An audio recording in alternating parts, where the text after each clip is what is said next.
जब वो आएगी तो गर्मी थोड़ी और बढ़ जाएगी। जी हाँ, ऐसा मैं नहीं, ऐसा उत्तर प्रदेश पुलिस की आने वाली नई भर्ती बोलती है। जय हिंद दोस्तों, कैसे हो आप सब? उम्मीद ही नहीं, पूरा विश्वास है कि बहुत अच्छे होंगे। बहुत अच्छे से आप सब अपनी पढ़ाई को भी कर रहे होंगे और बेसब्री से नोटिफिकेशन का इंतजार कर रहे होंगे। अप्रैल के लास्ट में नोटिफिकेशन आना था, पूरा मई निकल गया, आज 8 जून हो गई, नोटिफिकेशन क्यों नहीं आ रहा है? तो मैं आपसे बता दूं, अब आपका नोटिफिकेशन बहुत दूर नहीं है, बहुत जल्द नोटिफिकेशन आपका आने वाला है। पिछले 2-3 दिनों से आप अखबारों में भी देख सकते हैं, अलग अलग समाचार पत्रों में भी ये खबर आ रही है कि पुलिस में 24,000 पदों पर भर्ती का विज्ञापन जल्द। इसमें एक संभावित डेट ही बताई गई है कि 15 जून के आसपास आपका नोटिफिकेशन आ जाएगा। और ये खबर कोई ऐसे ही वैसे अखबार में नहीं छपी है, भारत के प्रतिष्ठित समाचार पत्रों में से एक है अमर उजाला, उसमें ये खबर छपी हुई है। इसका मतलब ये खबर पूरी सच्ची है, आप इस पर भरोसा कर सकते हैं। अब बात कर लेते हैं एज में छूट के ऊपर। जो आप देख सकते हैं 2-3 दिन पहले एक नोटिस आई है यूपीएसआई में, जो अधिकतम आयु सीमा है उसमें सभी वर्गों में यानी सभी कैटेगरीज में 3 साल की छूट मिल चुकी है। अब इसके बाद बात आती है क्या यूपी कांस्टेबल में भी एज में छूट मिलेगी? तो इसमें 2 वर्ग हैं, एक तो वर्ग वो है जिसको एज में छूट चाहिए, दूसरा वर्ग वो है जो फ्रेशर है, जिनको लगता है कि एज में छूट मिल जाएगी तो हमारा कंपटीशन बढ़ जाएगा। तो भाई बात दोनों की ही सही है। पहले बात करते हैं जिनको एज में छूट चाहिए। तो आप देख सकते हैं जो पीएससी की भर्ती आई हुई थी 2018 में 49,568 अक्टूबर के महीने में भर्ती आई थी। उसके बाद से सिविल पुलिस की 60,244 भर्ती आई है 2023 में। पीएससी की भर्ती उसमें नहीं थी। इसमें जो 19,000 पद हैं, इसमें लगभग 11-12 हज़ार पद पीएससी के ही शामिल हैं। तो जो पीएससी की भर्ती है ये 2018 के बाद से अब आ रही है, इसमें आप एज में छूट मांग सकते हैं। जो जेल वार्डर की भर्ती है 5,800 कुछ, ये भी 2020 में कोविड के बाद अब आ रही है, इसमें भी एज में छूट मांग सकते हैं।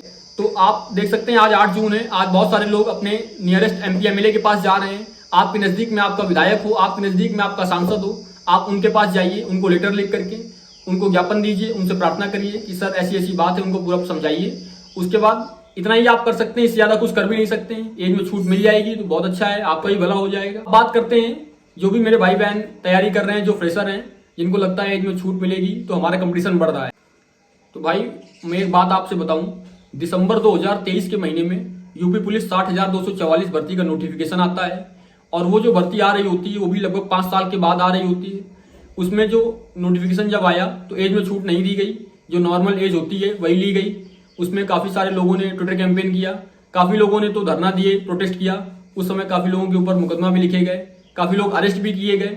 तो उस समय मेरी एज जो थी वो भी 18 साल थी, उसी साल मेरा 12th भी पास हुआ था मई में। तो मैं भी यही सोचता कि एज में छूट मिल जाएगी तो मेरा कंपटीशन बढ़ जाएगा, मुझको मुश्किल पड़ जाएगी। लेकिन भाई उस समय अनाउंसमेंट विवेक सर एग्जामपुर वाले, अंकित भाटी सर, सब लोगों ने करी कि ट्विटर कैंपेन एक होने जा रहा है एज रिलैक्सेशन को लेकर के, इसमें सब लोग सपोर्ट करिए। काफ़ी चीज़ें उन्होंने समझाई तो मुझको रियलाइज हुआ कि उनकी क्या गलती है, जिनको मौका नहीं मिल रहा है। मतलब आप बात को समझिए, 2018 में जब भर्ती आई होगी उस समय जो भी लोग 12th पास करे बैठे होंगे उनकी एज 17.5 साल होगी। उस समय तो वो लोग अंडर एज हो गए। अब 5 साल के बाद में भर्ती आई, उस समय उनकी एज हो गई 22.5 साल, यानी कि 18 से 22 साल एज लिमिट है। तो वो लोग तो पहले अंडर एज थे, अब ओवर एज हो गए, यानी उन्होंने तो ये भी भर्ती देखी नहीं। तो उनकी क्या गलती? कल को यही चीज अगर हमारे साथ होगी, आपके साथ होगी, तब आपको कैसा लगेगा? तो ये चीज आप दिमाग से निकाल दीजिए। मैं आपको अपना बताऊं, उस समय मैं ट्विटर नहीं चलाता था, मैंने सर के कहने से ट्विटर इंस्टॉल किया, उसमें अपना अकाउंट बनाया और भाई दे दनादन ट्वीट करे, रिट्वीट करे। आप आज भी मेरे ट्विटर में जाकर के देख सकते हैं, सब कुछ वैसे का वैसा पड़ा हुआ है। तो आप अपनी सोच को बदलिए, आप ऐसा मत सोचिए किसी का, मतलब आप हक मत छीनिए। जब आपकी सोच अच्छी होगी तो आपके कर्म अच्छे होंगे, और जब आपके कर्म अच्छे होंगे तो निश्चित रूप से ईश्वर भी आपका साथ देंगे। आपके हाथ में ये नहीं है कि एज में छूट मिल जाएगी तो हमारा कंपटीशन बढ़ जाएगा। आपके हाथ में है सिर्फ और सिर्फ मेहनत करना। आप केवल अपनी पढ़ाई कर सकते हैं, अपनी मेहनत कर सकते हैं, अपना कर्म कर सकते हैं, इससे ज्यादा आपके हाथ में कुछ नहीं है। तो जी जान से लगे रहिए। आपका सिलेक्शन तब भी होगा जब एज में छूट नहीं मिलेगी, और आपका सिलेक्शन तब भी होगा जब एज में छूट मिलेगी। बस जरूरत है आपके हौसले की, आपको हौसला नहीं तोड़ना है, पूरी जी जान से लगे रहिए। आप लोग उनके लिए कुछ नहीं कर सकते तो कम से कम निगेटिव भी मत बोलिए, विरोध भी मत करिए, आप शांत रहिए। एज में अगर छूट मिल जाएगी तो उनका भी भला हो जाएगा, आपका सिलेक्शन तब भी होगा।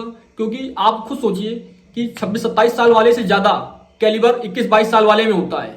आप चाहेंगे तो आपका सिलेक्शन होगा। आप अच्छे से लगे रहिए। और जो भी सब्जेक्ट्स हैं मैंने आपको बता दिया है, मैंने मैथ्स के ऊपर भी वीडियो बना दी है, मैंने जीएस के ऊपर भी वीडियो बना दी है, मैंने हिंदी के ऊपर भी वीडियो बना दी है, आप उनको देख लीजिएगा। मैं बहुत ज्यादा फालतू की वीडियोस नहीं बनाता हूं जिससे आपका समय बर्बाद हो। जो भी जरूरत होती है मैं टेलीग्राम चैनल पर डालता रहता हूं, पीडीएफ कंटेंट जो भी मुझको बताना होता है मैं वहां बता देता हूं। जब बहुत ही ज्यादा जरूरत समझता हूं तभी मैं वीडियो लेकर के आता हूं। ठीक है, तो अच्छे से आप तैयारी करते रहिए। कुछ भी दिक्कत होती है, कुछ भी जरूरत समझ में आती है तो आप लोग मुझको बेधड़क मैसेज कर सकते हैं। मैं हमेशा आपके साथ खड़ा हूं, आपकी हेल्प करूंगा। ठीक है भाई, तो यही था इस वीडियो में, खत्म करते हैं फिर। धन्यवाद।